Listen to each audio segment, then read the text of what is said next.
Welcome back to Website Success. I'm your host, Chrissy Ray, and today we are going to talk about everything you need to do to make a website from scratch. If you're looking to build a website for the first time, or you just want to make sure you're on the right track with your current project, you need to listen to this episode because I have an action plan for you to follow. I've been making websites since 1995, so probably longer than some of you have been alive.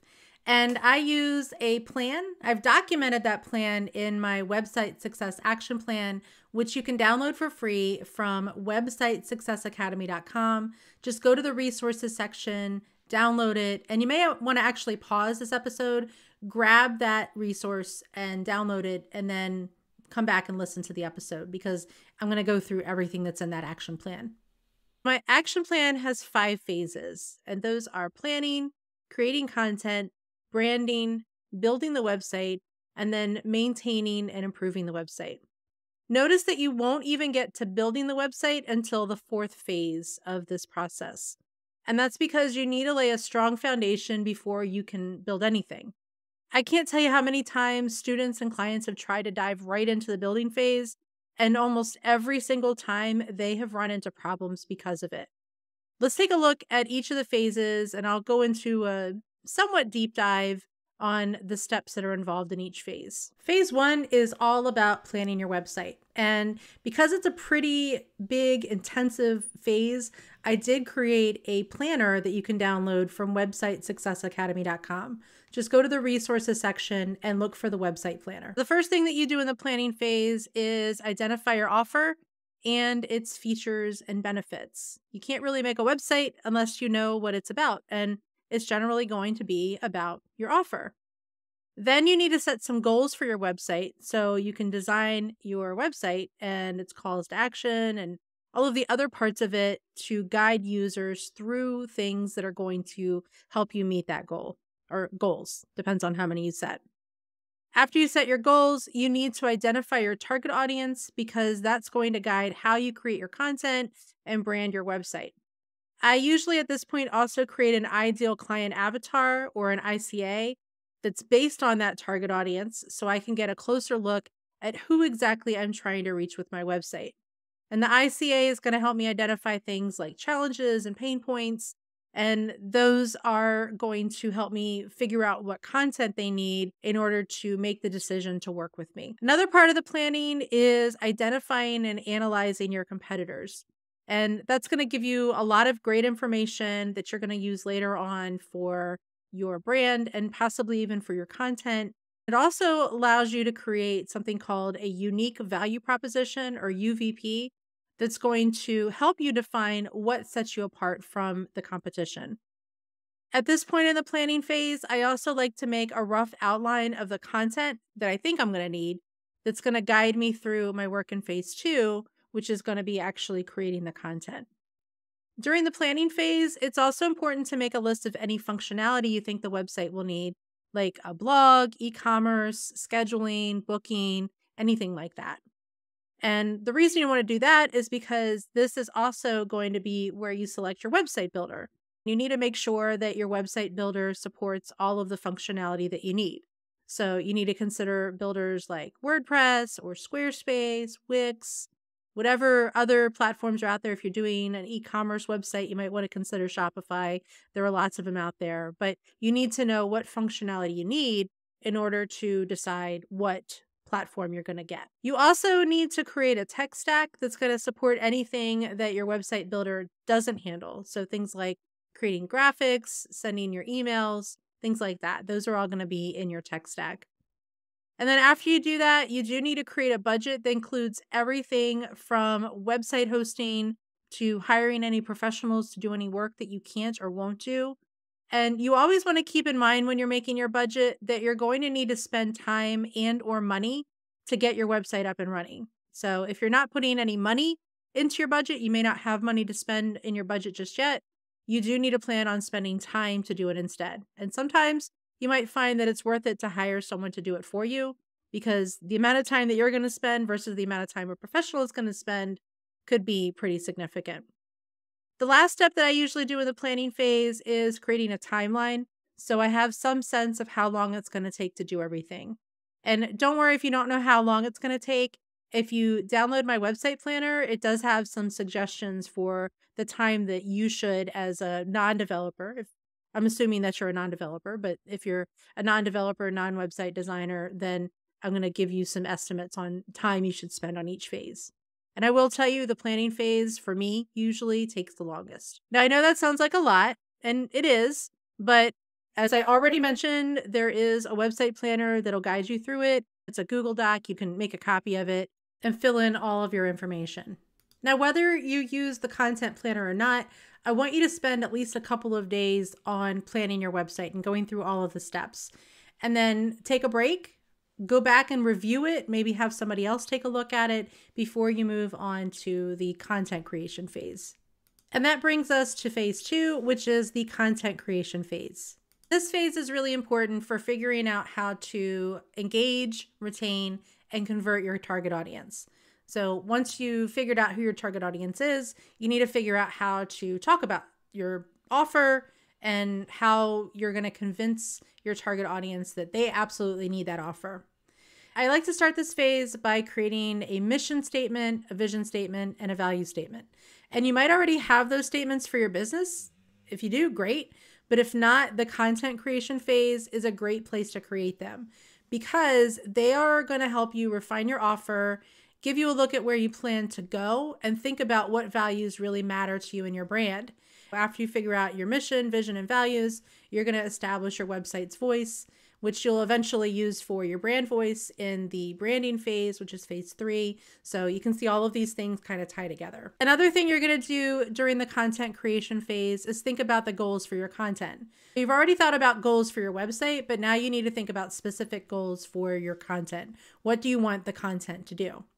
Then you're going to use those goals to guide you through refining that rough content outline that you created in the planning phase into a complete list of all the content that you need to reach your goals. And that refined list is going to help you create a site outline, which is a list of all of the different pages that you'll need to share your content with your target audience. I also have 3 optional but very highly recommended steps in the content creation phase. And those are creating a sitemap to visualize the structure of your pages, making wireframes so you can get a sense of how the content will be laid out on each page, and then also creating an inventory of any content that you already have and content that you need to create.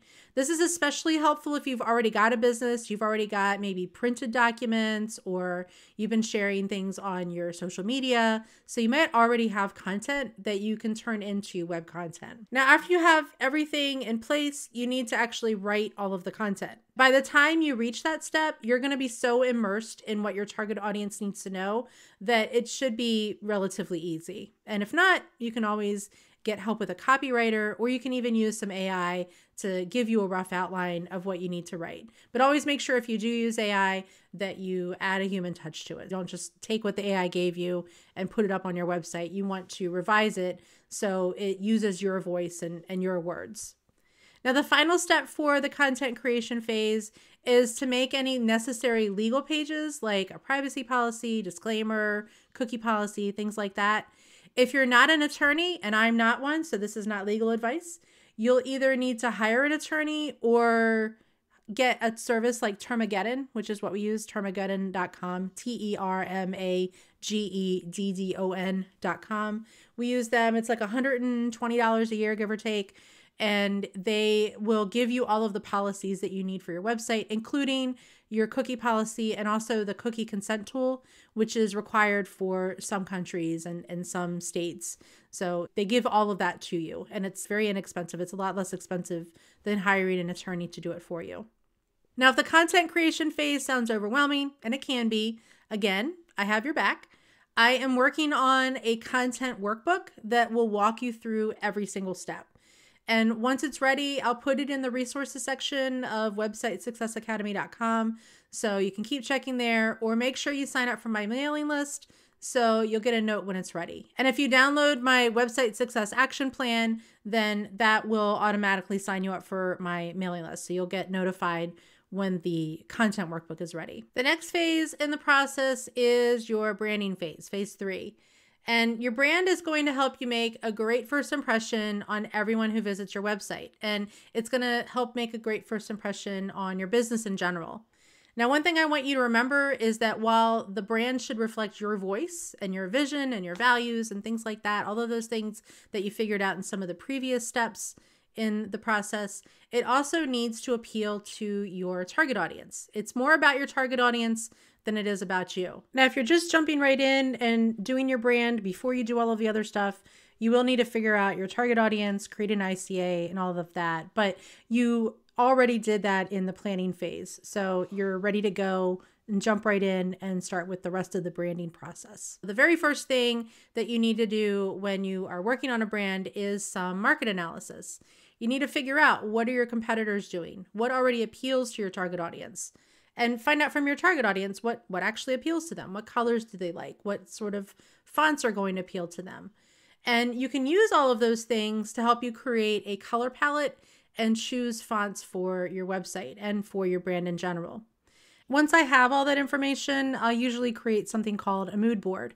And it could be a digital mood board or it could be a physical mood board.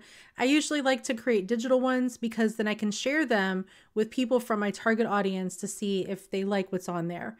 And the mood board is going to have things like pictures and color swatches. It might have fonts on it and things like that, but it's going to help me figure out what I'm going to use for the brand. Another thing that you're going to want to do during the branding phase is create a logo for your website. You can start simple with a typeface logo. It can just be text that says the name of your business. It doesn't have to be fancy. After you've figured out your colors, your fonts, and your logo, you probably want to document those in something called a brand board. And that's just going to be similar to a mood board, but it'll include the final information about your brand. And then if you also want to go all out in the branding phase, you can create a design for your website, or you can hire someone to do that for you. That's usually what I do. But most of my students usually pick a template that they like during phase 4 and then start from there. Now, if you need help going through the branding process, as with the other phases, I am working on a workbook for that. It's going to be a brand workbook. And as with the other resources that I mentioned in this episode, you'll be able to find that in the resources section of websitesuccessacademy.com. As soon as it's ready, it'll go up there. So check there, or again, get on my mailing list so you'll know when it's ready. Now, after you have your planning, content, and brand ready to go, it's time to actually start building your website. This is the hardest part for most of the people that I've worked with. And that's why I offer done-for-you solutions to help many of my clients with it. But I also offer a couple of done-with-you and DIY options. I've got my Build Your Website in One Day course, which is a done-with-you option. We spend 6 hours after I do some basic setup for you. We'll go through and customize the website. And you're going to spend those 6 hours actually working on your website. And then for some students, the website is ready to launch after that. Some usually want to spend, and actually most want to usually spend a few days or even a few weeks refining it until they're ready to launch it. I also have a DIY version of this course that is not quite ready. It's going to be launched soon. As with everything else, check out websitesuccessacademy.com if you're interested in that. Now, the building phase of making your website, it's going to include a lot. The first thing you'll do is choose and register your domain name, and also set up any web hosting. So if you're using a website builder like WordPress, you need to set up web hosting for it. If you're using Squarespace or Wix or something like that, then your web hosting is included with that website builder. Then you also may need to configure whatever website builder you're using. So again, WordPress needs some configuration. You might need to do some configuration in the other website builders as well. And again, if you're using WordPress, then you're probably going to need to install some plugins to handle things like SEO, image optimization, website optimization, form building, and things like that. If you're working with a website builder like Squarespace or Wix, you might need to add apps that will handle the functionality that you need for your website. Once you've got all that done, you then need to select and install the theme or template, depending on what builder you're using. And that's going to control the look of your website. And then you need to customize it to match your brand, which is going to include things like adding your colors, adding your logo, updating it so that it uses your fonts and things like that. And then also setting up the header, the footer, the menus, all those things, you need to set those up in the website. Then you're going to need to add and customize the pages. And if you have a blog, you need to add the blog posts, and also make sure that your homepage and your legal pages are set up correctly and added to your menu. After you're done all of that, if you're in one of my courses, you'll complete a pre-launch checklist that goes through and has you double check everything, make sure it's totally ready to go. If you're not in my class, you can figure all that out. Sorry. You have to figure that out on your own. I might make a resource for that. And if I do, it'll go in the resources section at websitesuccessacademy.com. So make sure you check there.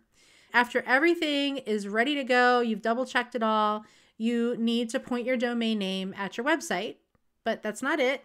You also need to install SSL, which is Secure Sockets Layer. And then you also need to set up your analytics so that you can track your progress and your traffic to your website and things like that. For our clients, we also usually set up Google Search Console and Bing Webmaster Tools to help to see what kind of search traffic they're getting. Once your website is built, you're done. And people are going to start flocking to your website, right?